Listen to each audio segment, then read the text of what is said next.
dish. It looks absolutely gorgeous. That's hand-dyed scallops with onion ice cream and basically fennel oil we make here and 25-year-old balsamic. And the scallops have to be hot, really hot, to go with the ice cream, and it breaks down. Dimar, tell me about the whole process of cooking that gorgeous start. Okay, well, basically we seal the hand-dyed scallops up in olive oil, very hot pan, seal them off golden brown. A little bit of butter in, up to noisette sort of temperature. And we baste the scallops, constantly baste the scallops. When they're ready, scallops that size will take 3 or 4 minutes to cook through because they're fairly big. And then we basically hit with lemon juice and straight to the hot plate. We'll have onion ice cream then. The reason I do the onion ice cream is because, the sweetness of the scallops, then the sweetness and a little bit acidic of the onions, and they complement each other. And the scallops have to be very, very hot to hit with the coldness of the ice cream. That really intensifies the whole flavour. Then we make a fennel oil, takes a couple of days to make, and then we have 25-year-old balsamic from Modena. And that's it. It's a very, very simple dish, but it's clean and really, really pungent. Every year I get to a stage about, you get about a 3 or 4 week gap, and the divers can get these scallops, and they're peak, and we'll just buy them. Whatever they have, we buy.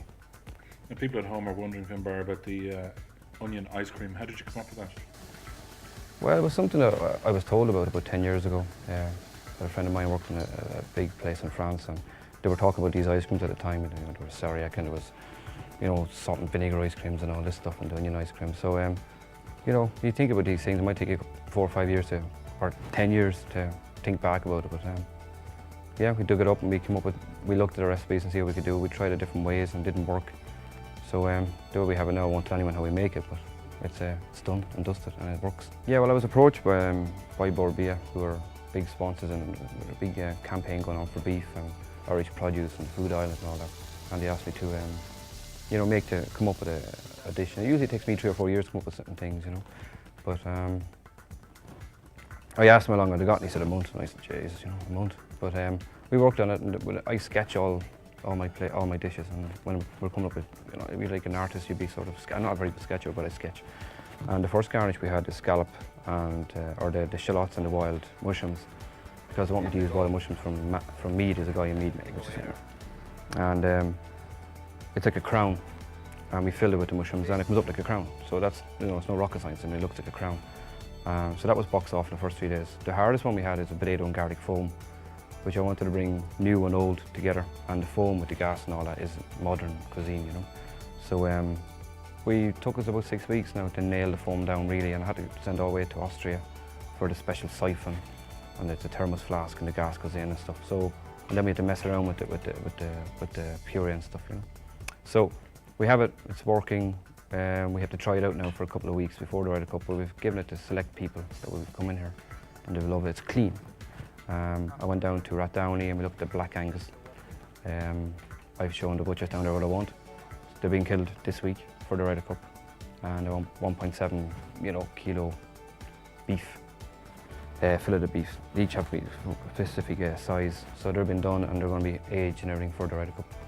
And then that's it. The sauce, I had Mead about 10 years ago.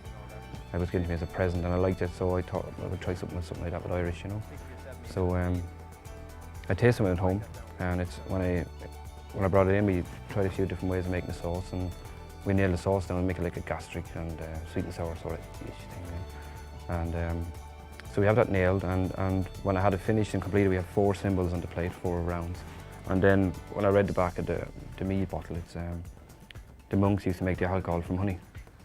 So that's when we came up with the concept of the 4 Kings of Ireland.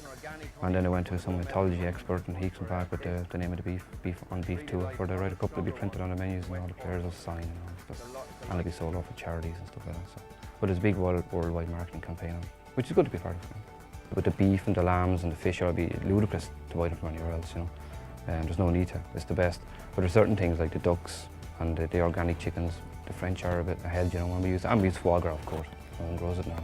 But to the winter menus and all that, all the game are Irish. We even pick the blackberries in October, and we preserve them up and stuff like that. So we do a lot of, older style and natural style as well.